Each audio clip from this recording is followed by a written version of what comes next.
नमस्कार।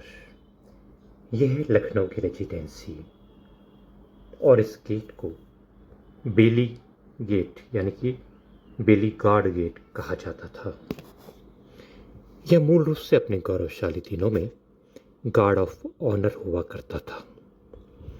इसकी प्रथा तत्कालीन नवाब द्वारा शुरू की गई थी और गेट का नाम इसके पहले निवासी कर्नल जॉन बेली के नाम पर रखा गया था। लखनऊ की यह ऐतिहासिक इमारत रेजिडेंसी का निर्माण नवाब आसफुद्दौला ने 1775 में शुरू करवाया था और इसे नवाब सादत अली खान ने पूरा कराया। गोमती नदी के किनारे 33 एकड़ में फैली इस इमारत में 1857 की क्रांति के निशान आज भी मौजूद हैं। क्रांतिकारियों ने अंग्रेजों से अपनी आज़ादी की पहली लड़ाई यहीं लड़ी, जो कि इतिहास में दर्ज है। कहा जाता है कि 1857 की लड़ाई के दौरान जिस तरह से क्रांतिकारियों ने ब्रिटिश हुकूमत को यहाँ चुनौती दी, उसकी गूंज पूरे देश में सुनाई पड़ी। क्रांतिकारियों के हौसले के आगे फिरंगी सेना को भागकर रेजिडेंसी में शरण लेनी पड़ी थी, जो कि ब्रिटिश ईस्ट इंडिया कंपनी के अधिकारियों का निवास हुआ करती थी।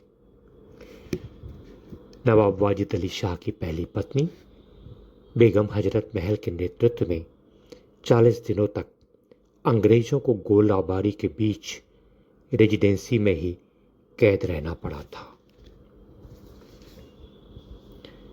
आज भी रेजिडेंसी में कब्रिस्तान में सर जॉन लॉरेंस की कब्र पर लिखा है कि यहाँ पर सत्ता का वो पुत्र दफन है जिसने अपनी ड्यूटी के लिए अपनी जान कुर्बान कर दी थी।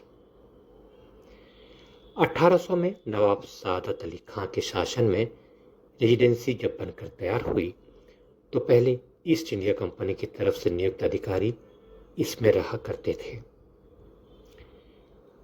लखोरी गेट में जो ईंटें और सुर्ख चूने से बनी सामग्री इस्तेमाल हुई है, वो इस पूरी इमारत में ही प्रयोग की गई है।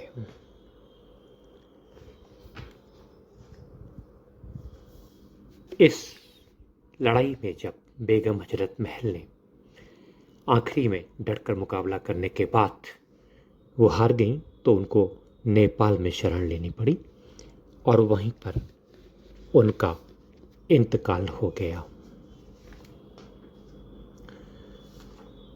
रेजिडेंसी के नीचे आज भी एक बड़ा तहखाना है। अवध के रेजिडेंट इस तहखाने में आराम फरमाते थे और गदर के वक्त तमाम अंग्रेज महिलाओं और बच्चों ने इसी तहखाने में शरण ली थी। जब ब्रिटिश हुकूमत ने 7 फरवरी 1856 को अवध के आखिरी नवाब वाजिद अली शाह को अयोग्य घोषित करके उनसे सत्ता छीन ली थी, तब नवाब वाजिद अली शाह कोलकाता भाग गए थे और इसके बाद अवध में कंपनी बहादुर के तहत लोगों पर नए नए कर लगाने शुरू कर दिए गए थे। 10 मई 1857 में मेरठ से आज़ादी की पहली क्रांति की जो लड़ाई शुरू हुई थी, वो अवध तक भी पहुंच गई थी।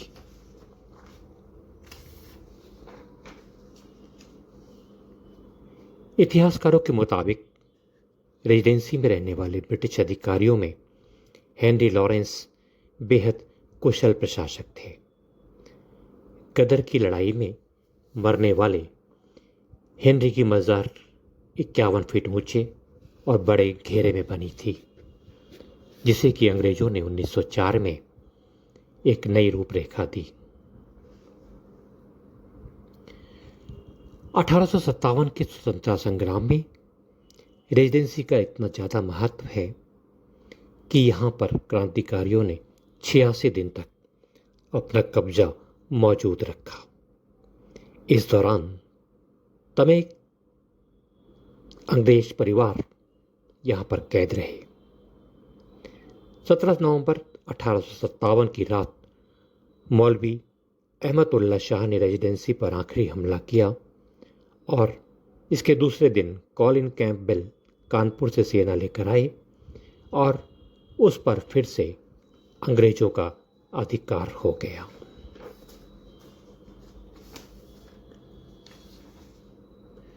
ये रेजिडेंसी के अंदर बने हुए वे अवशेष हैं जो आज भी बताते हैं कि किसी ज़माने में ये इमारत बुलंद थी। अब इसी तरह इस पूरे परिसर में, जिसे कि संरक्षित किया गया है, यहाँ पर एक बेगम कोठी है।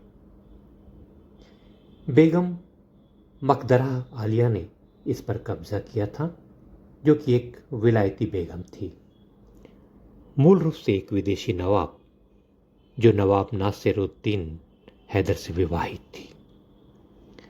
वो यहाँ पर अपनी बहन के साथ रहती थी। बेगम की कोठी के कोनों में अभी भी बहुत ही खूबसूरती